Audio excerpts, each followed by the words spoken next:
세월이 참 빠르다는 생각도 듭니다. 날이 더워서 물을 뿌려가면서 예배 드리는 게 엊그제 같은데 오늘 교회 와 보니까 또 이게 낙엽이 가득 이렇게 주차장에 깔려 있는 모습도 보입니다. 이런 시간들은 변함없이 흘러가는데 우리의 믿음도 시간이 흘러감에 따라서 점점 자라가고 주님을 향하여 한 걸음 더 나아갈 수 있는 우리 모든 성도들이 되시기를 다시 한번 주님의 이름으로 축원합니다. 사람 사이나 친구 사이에 말하지 않아도 눈빛만 봐도 통하는 사람들이 있죠. 한자로는 그걸 이심전심이라 그럽니다. 말하지 않아도 마음으로 서로 통한다는 거예요. 사람과 사람 사이에 서로 통하면 그 안에 굉장한 기쁨이 있습니다. 서로 잘 통하는 사람과 일을 하면 시간이 가는 줄도 모르고 또 힘든 줄도 모르고 일을 하게 되지요. 일의 능률도 많이 오르게 됩니다. 만약에 서로 통하지 않는 사람하고 일을 하게 되면 그것처럼 고역이 없는 것이죠. 그런데 우리 신앙에서도요, 하나님과 통할 때 누리는 영적인 기쁨이 있어요. 이것은 세상의 그 어떤 곳으로도 표현할 수 없는 그런 기쁨입니다. 우리가 신앙 안에서 하나님과 통하는 것은 바로 하나님의 말씀을 통해서인데요.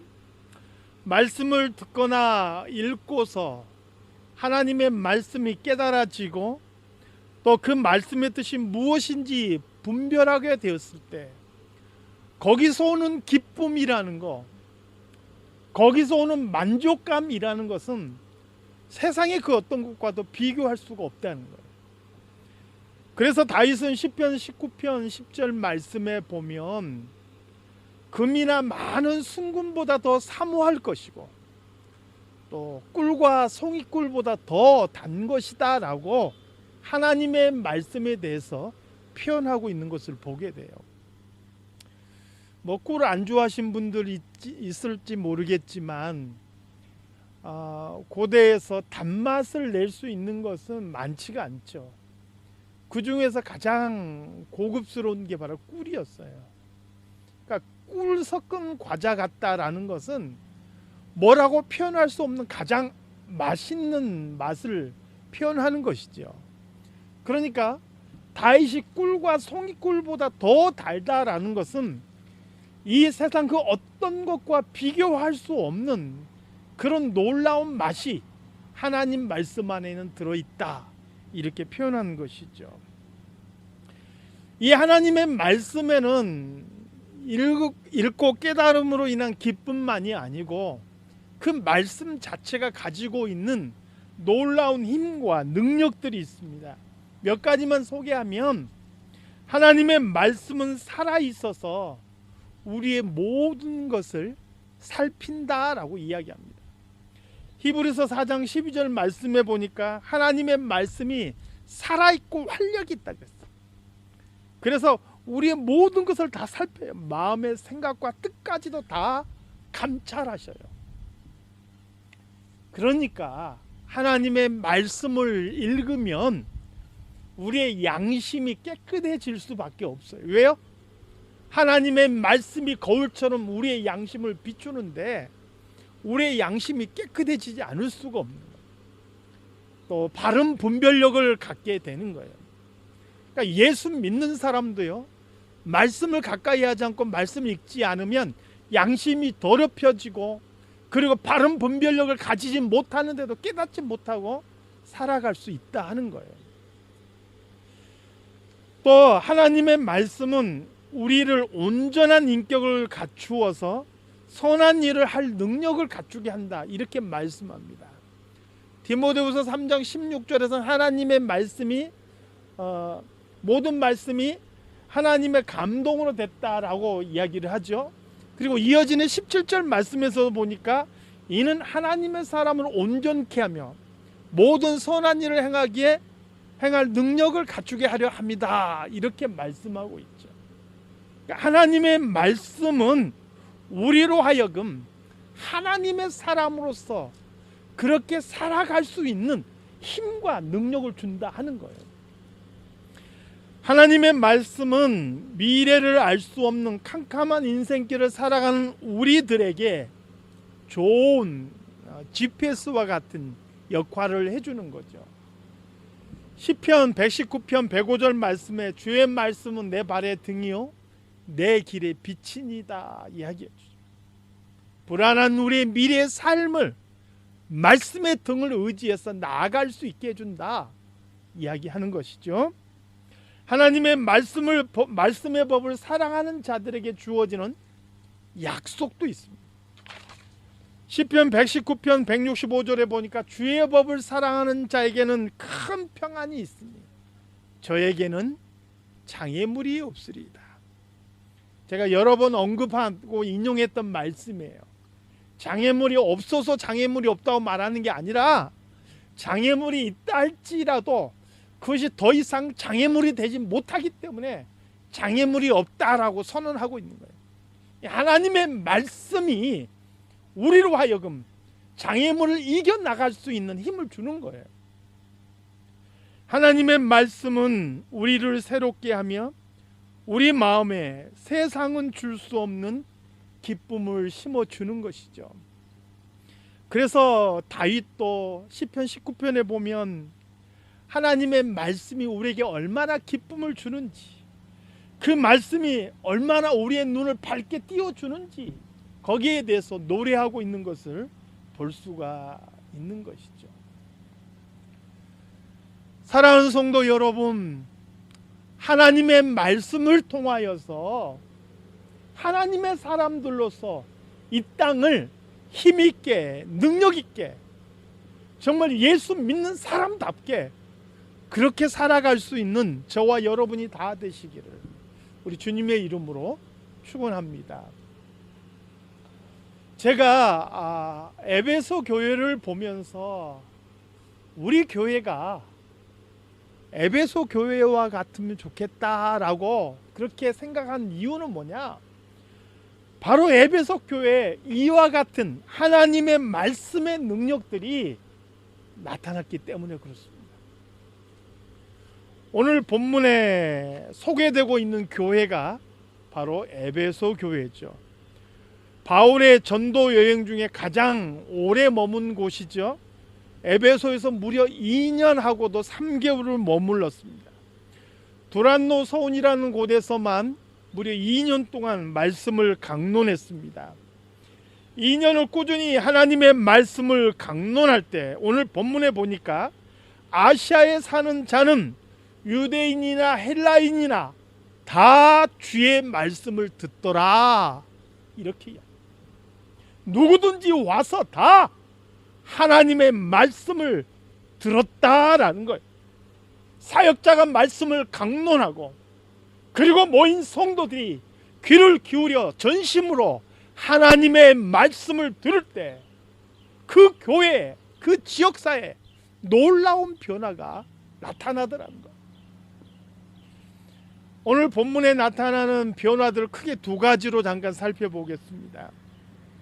첫 번째 보니까 말씀을 듣기만 했는데도 불구하고 놀라운 능력들이 나타났다는 거예요. 에베소에 있는 성도들이 유대인이나 헬라인이나 다 주의 말씀을 들을 때 하나님께서 바울의 손을 통해서 놀라운 능력을 행하게 하시는 거예요. 심지어는요, 사람들이 바울의 몸에서 손수건이나 앞치마를 가져다가 병든 사람에게 얹으면 병이 나았어요. 악귀도 떠나갔어요. 이것은 사람의 능력이 아니고요, 하나님의 말씀이 왕성하게 일어나니까 하나님의 말씀을 사람들이 다 듣고 따를 때 나타나는 역사인 거예요. 악귀도 병마도 물러나는 거죠. 바울의 그 손수건이나 앞치마가 특별한 아이템이 아니에요. 그게 무슨 능력이 있는 것도 아니고 바울 자신의 능력도 아닌 거예요. 바울을 통하여 선포되는 하나님의 말씀이 그 지역에 가득할 때 하나님께서 바울을 통하여 그 지역 속에 놀라운 능력을 행하게 하셨다 하는 거예요. 성령의 감동으로 기록된 하나님의 말씀이죠. 아까도 말씀드렸지만 디모데후서 3장 16절 말씀해 보니까 모든 성경은 하나님의 감동으로 된 것으로 교훈과 책망과 바르게 함과 의로 교육하기에 유익하다 말씀했죠. 하나님의 감동으로 되어진 성경이기 때문에 하나님의 말씀을 듣고 그 말씀을 마음에 담을 때 거기에 성령의 역사가 나타난다는 사실입니다. 사랑하는 성도 여러분, 오늘 우리 삶 속에서도 기꺼이 하나님의 말씀을 청종하고 그 말씀을 우리에게 담을 때, 우리 마음에 담을 때 하나님의 말씀으로 인한 놀라운 일들이 우리 삶에 일어날 것을 믿습니다. 그냥 듣기만 하시지 마시고 실제로 해보세요. 듣고 말면 아무도 이 말씀이 그냥 글자로만 머물러 있는데요, 듣고 정말 그 말씀대로 하나님의 말씀을 읽고 듣고 내 마음에 담고 그렇게 살아가면요, 말씀으로 인한 놀라운 일들이 내 삶에서 일어나는 거예요. 두 번째로, 하나님의 말씀으로 인하여서 그 지역사회 속에 귀신의 세력들이 물러나고 예수님을 믿는 자들이 많아졌어요. 아까도 언급했지만 손수건이나 앞치마를 얹기만 해도 악귀가 물러갔다 그랬어요. 이 모습을 보고 흉내낸 사람들이 있죠. 오늘 본문 바로 이후에 나오는 내용인데, 스게와의 7 아들들이, 이 사람들이 가만히 보니까 바울이 그냥 말만 해도, 아니 바울의 손수건만 갖다 얹어도 귀신들이 쫓겨나는 거예요. 그래서 자신들도 바울처럼 해서 바울과 같이 주목받고 싶은 그런 욕심이 생긴 거죠. 그래서 어떻게 했습니까? 악귀 들린 사람 데려다 놓고 이야기하는 거예요. 내가 믿는 하나님, 내가 믿는 예수라고 하지 않아요. 바울이 믿는 예수의 이름을 빌려서 말하노니 물러가라, 이렇게 이야기해요. 그때 이 악귀가 어떻게 이야기합니까? 내가 예수도 알고 바울도 알거니와 너희는 누구냐? 그리고 달려 들어가지고 이 사람들을 사게 합니다. 그냥 자기들 옷 다 그냥 벗어 던지고 도망치는 이 부끄러운 일을 당하게 되죠. 이 소문을 들은 사람들이 오히려 두려워하죠. 야, 저거 보통 일이 아니구나. 오히려 그 소문을 들은 많은 사람들이 그 일로 인하여서 예수님을 믿게 되었다 하는 것입니다. 마술하던 사람들이 하나님의 말씀을 알면서 그들의 마술하던 책을 다 불살라 버리는데, 에베소에서만 불살라진 마술하는 그 책값이 은으로 5만이나 했다 그랬어요. 오늘 본문에서는 결론적으로 에베소 교회의 부흥을 성경은 한마디로 정리해서 이렇게 표현합니다. 이와 같이 주의 말씀이 힘이 있어 흥왕하여 세력을 얻으니라. 교회가 부흥했다, 교회가 숫자가 많아졌다, 이런 표현 이전에 하나님의 말씀이 힘이 있어서 흥왕하여 세력을 얻었다, 이렇게 표현하고 있는 것입니다.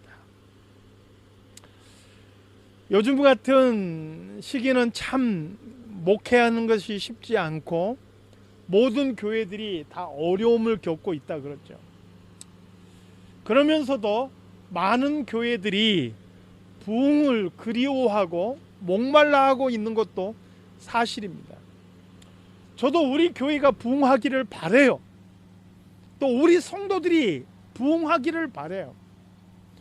그런데 현대 교회에서 많은 사람들이 부흥에 대해서 오해하고 있는 경우가 많습니다. 부흥이라는 것은 단지 교회의 숫자가 많아지는 것 정도로 이해하고, 교회 숫자가 많아져서 헌금 많아지고, 그래서 교회 건물 짓고 사람들이 더 많아지고 좋은 프로그램 돌리고 그것으로 인해서 더 많은 사람들이 모여들고, 이것을 부흥이라고 생각하는 경우들이 많다는 거예요. 부흥에 대한 오해 때문에 그렇습니다.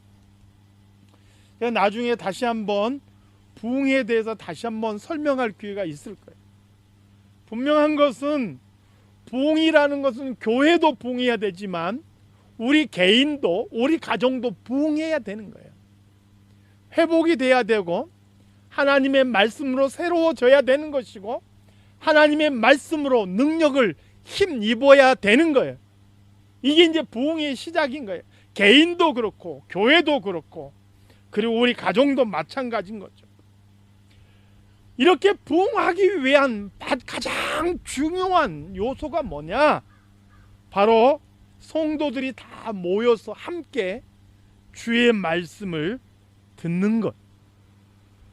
오늘 본문의 에베소 교회가 이런 놀라운 능력이 나타나고 귀신이 쫓겨가고 하나님의 나라가 임한 증거들이 나타난 그 결정적인 계기가 뭐냐?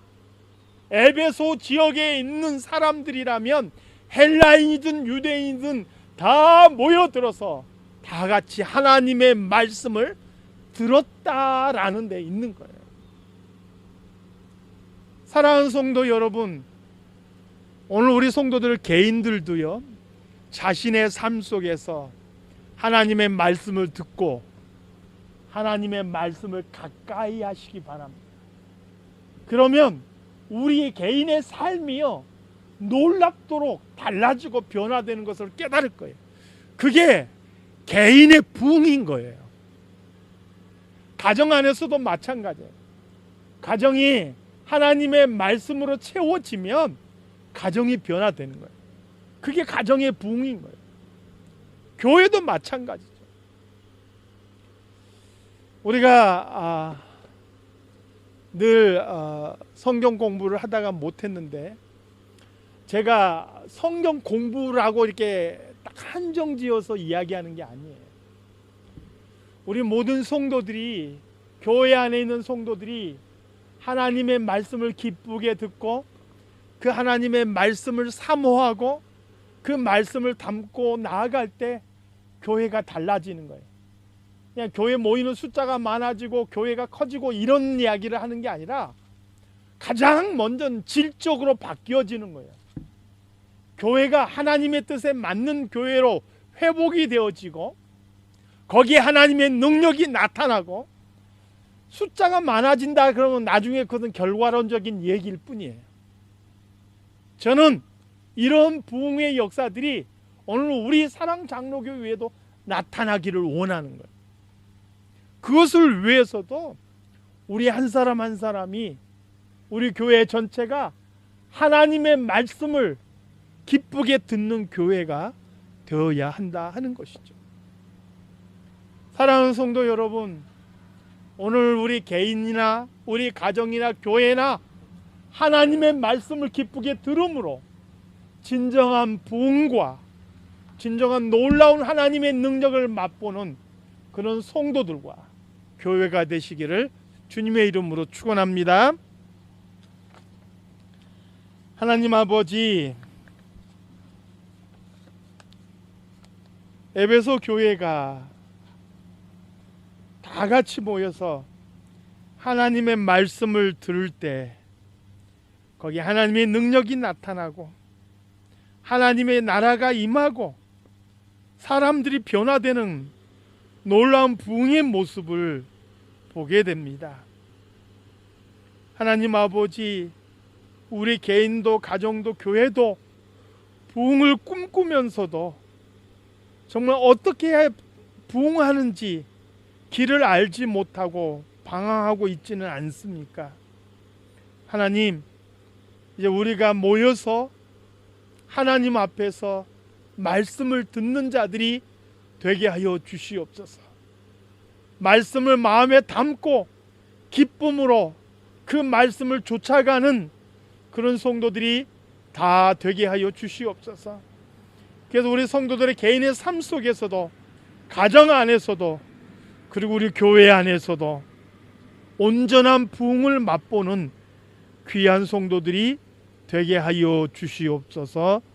거룩하신 예수 그리스도 이름으로 기도드리옵나이다. 아멘.